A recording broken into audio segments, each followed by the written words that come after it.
करणार आहोत आपण आजचा आपला फर्स्ट एक्सपिरियन्स. मध्ये मध्ये कोण बोलायला लागले, जरा को-होस्ट वाले जरा चेक करा. भारीपैकी बोलायला लागलाय, त्यांना माहितीच नाहीये.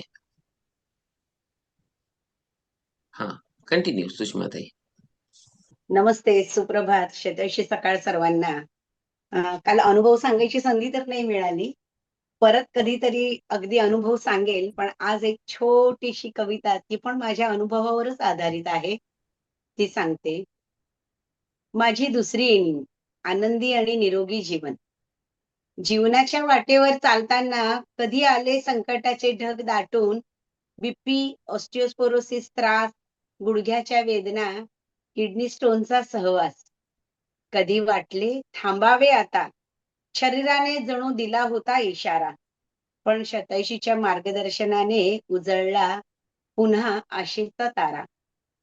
जीवनशैलीत केला बदल, आहार विहार झाला सुंदर, सकारात्मक विचारांची जोड मिळाली आणि आरोग्याची बाग पुन्हा फुलली. आज आजार दूर पळाले, आत्मविश्वासाचे पंख मिळाले, निरोगी आनंदी जीवनाचे सुंदर स्वप्न खरे झाले. सेवानिवृत्तीची ही दुसरी इनिंग खरोखरच झाली आहे रंगतदार. नवी उमेद, नवीन ऊर्जा घेऊन प्रत्येक दिवस वाटतो सणासारखा साकार.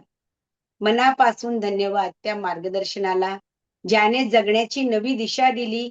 आरोग्य, आनंद आणि समाधानाची अमूल्य भेट आयुष्यभरासाठी दिली. आज एकच भावना अंतरी दाटते, निरोगी आयुष्य हे खरे धन असते. उर्वरित प्रवासही असाच सुंदर असावा, आनंदाचा झरा सदैव वाहत राहावा. थँक्यू शतायुषी, थँक्यू मॅम. मला ही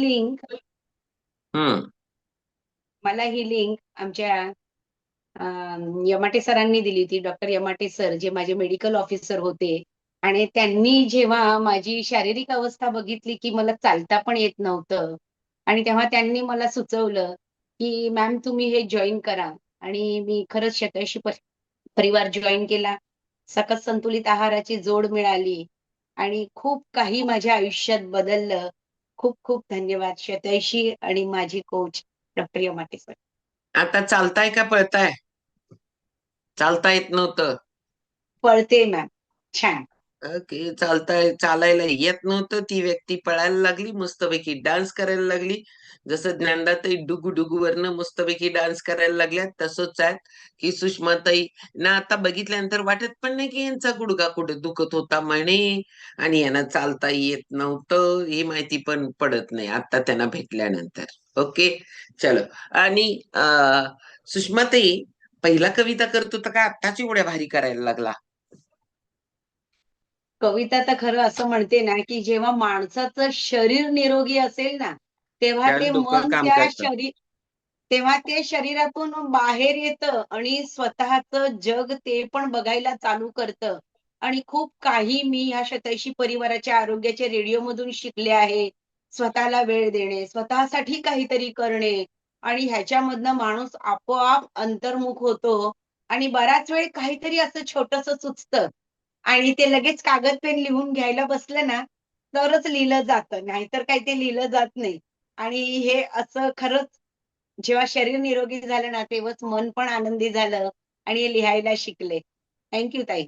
येस, थँक्यू चला शतायुषी. जोरदार क्लॅप करणार आहोत आपण सुषमाताईंसाठी.